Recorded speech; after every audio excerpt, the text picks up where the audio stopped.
ওরকম একবার মাছের তরকারিটা রান্না করে দেখব, খাইতে কীরকম লাগে তারপরে বুঝব।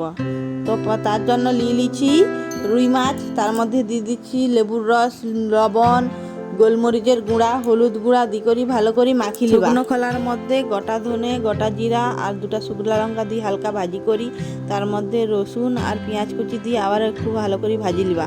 ভাজি নাম করি ঠান্ডা করতে দেবো। তারপরে আবার গোটা গরম মশলা একটু ভাজি লিবা।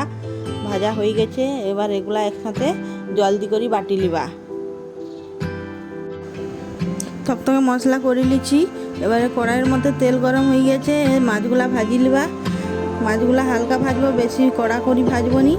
মাছ ভাজা হয়ে গেছে, এবার তুলে লিবা, বাকি মাছগুলাও ভাজি লিবা।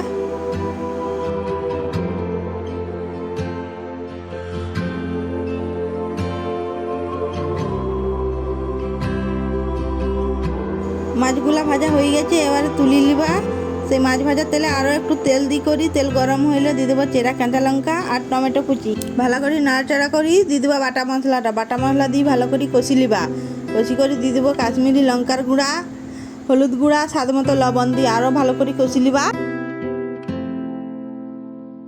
মশলা কষানো হয়ে গেছে, এবারে দিয়ে দেবা স্বাদ মতো জল। জল দিয়ে করি ঝোলটা ফুটে গেলে ভাজা মাছগুলা দিয়ে দেবা।